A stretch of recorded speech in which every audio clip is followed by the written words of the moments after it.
আসসালামু আলাইকুম। ছাদে পার্মানেন্ট বেড তৈরির কাজ চলতেছে। দেখুন, মোটামুটি অনেকটুকুই এগিয়ে নিয়ে গিয়েছিলাম, কিন্তু এখন আপাতত কয়েকদিন থেকে কাজ বন্ধ। মিস্ত্রির অভাবে কাজ করতে পারতেছি না। এই যে দেখুন, এই পাশে একটা বানিয়েছি, এই পাশে আরেকটা, এই যে এদিকে আরেকটা।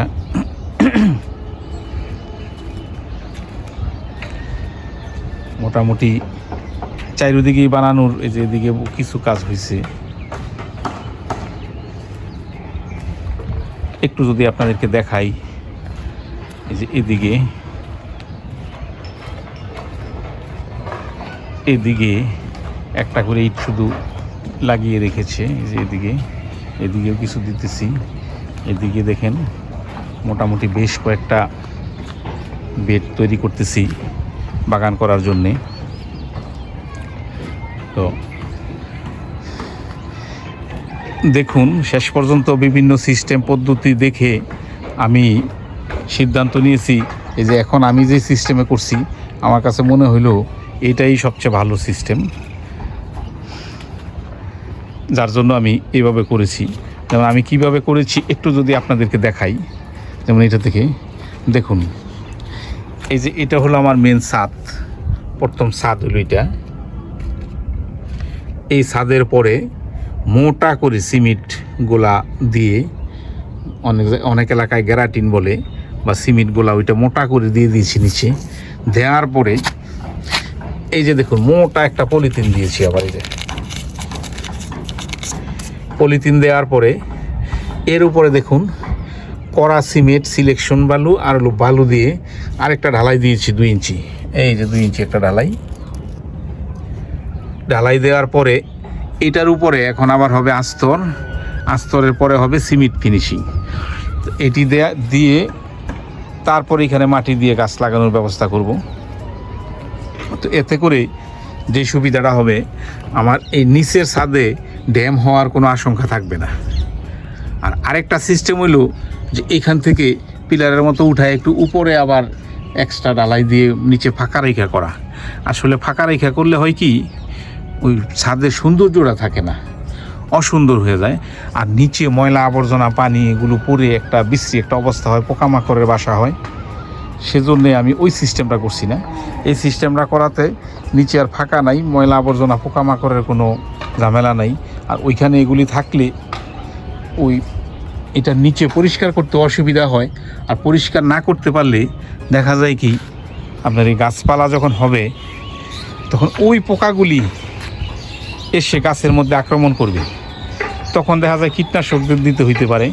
আর যদি আমি সবসময় জায়গাটা পরিষ্কার পরিচ্ছন্ন রাখি, সেই সাথে থাকবে বাতাস, বৃষ্টি, রৌদ্র, আর স্যাঁতস্যাঁতে কোনো পরিবেশ আবহাওয়া থাকবে না, তো পোকা হয়তো বা এখানে জন্মাতেই খুব একটা পারবে না।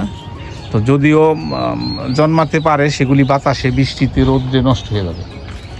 আর নিচে সুন্দর পোকার আবাসন স্থান যদি আমি বানাই দিই, দেখা যাবে ইঁদুর, বান্দর, পোকা মাকড়, কেঁচা যা আছে সব নিচে গিয়া বাসা বানায় একটা বিশ্রী একটা অবস্থা হয়ে থাকে।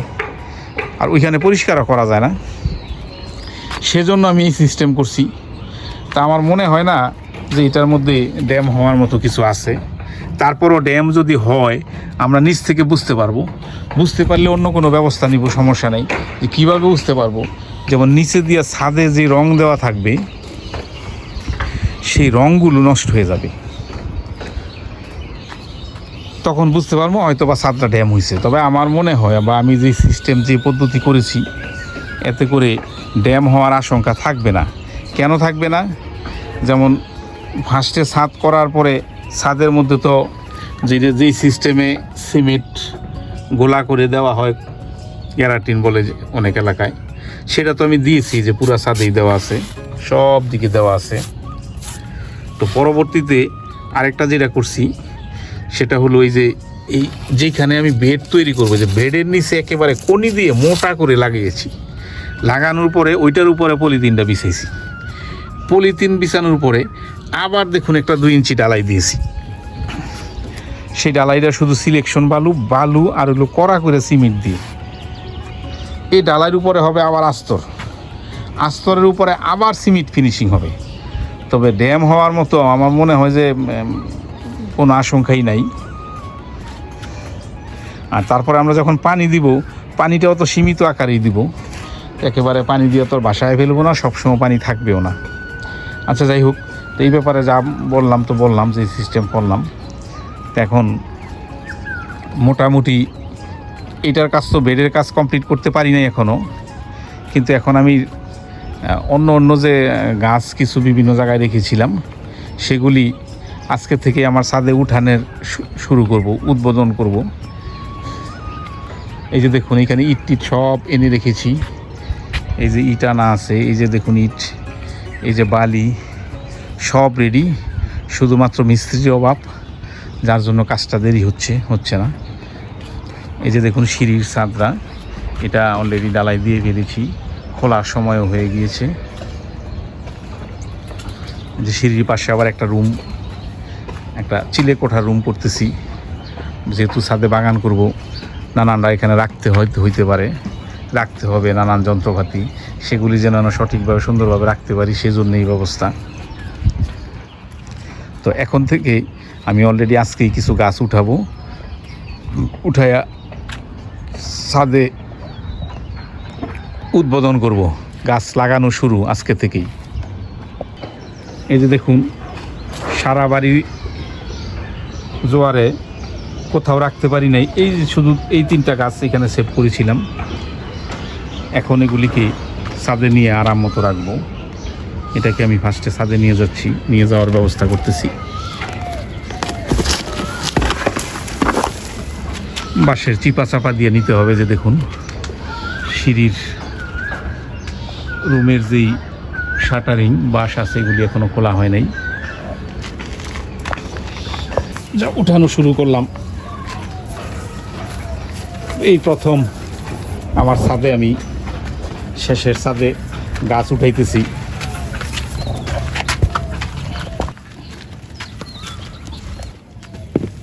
এই সর্বপ্রথম আমার ছাদে এই গাছটি স্থান পেল।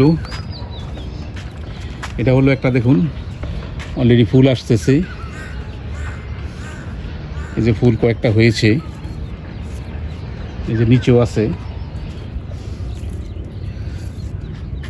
ডালিম গাছ, দেখি ডালিম হয় কিনা।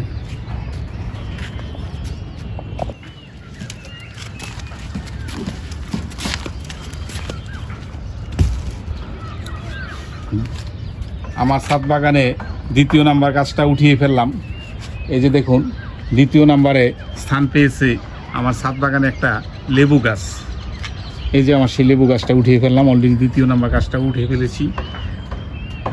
আমার 3য় নাম্বার গাছ, এটা 3য় নাম্বারে স্থান পেয়েছে একটা মেহেদি গাছ, এটাও উঠিয়ে ফেলেছি 3য় নাম্বারটি। নিয়ে আসলাম 2টা স্ট্রবেরি গাছ। এই গাছ দুটো ছাদের নিচে ছিল, নিচতলায়, দেখুন ছাদের নিচে থেকে কেমন মরি অবস্থা হয়ে গিয়েছে, এগুলির অবস্থা মোটেও ভালো না। তো যাক, ছাদে আনছি, এখন রোদ্র আলো বাতাস পাবে, দেখি ঠিকঠাক মতো হয় কিনা।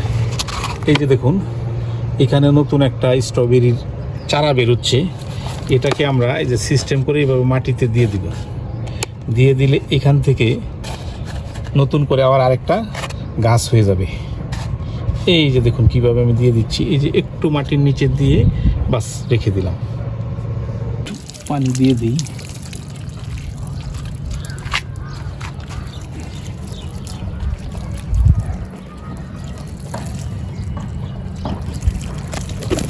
ব্যাস, এখন দেখার পালা কি হয়।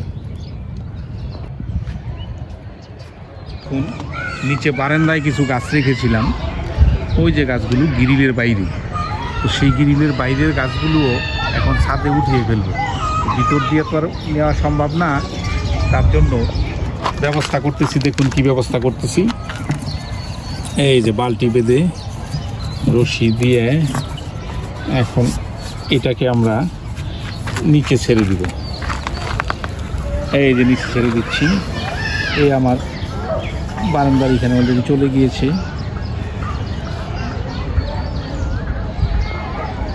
এখান থেকে নিচে গিয়ে গেলেন। এই যে আমার বারান্দার গ্রিলের বাইরে যে গাছগুলো দিয়েছিলাম, এই যে দেখুন একটা মরিচ গাছ অলরেডি মরিচ হয়ে আছে। এই যে দেখুন, এটাকে আমি এখন ছাদে নিয়ে যাব, কারণ এই পাশে মোটেও রৌদ্র পড়ে না। এই সিস্টেমে ছাদে নিয়ে যাই। দেখুন, দেখি একটু বালতির দিকে, বালতিটা কাছে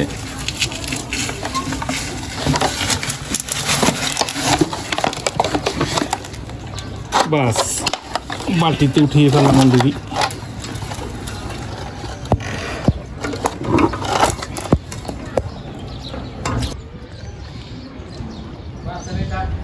দেখুন কিভাবে আমি ছাদে এক এক করে উঠিয়ে ফেলতেছি। এই যে অলরেডি একটা উঠিয়ে ফেললাম। এইভাবে এক এক করে সবগুলোকে উঠিয়ে ফেলবো ছাদে।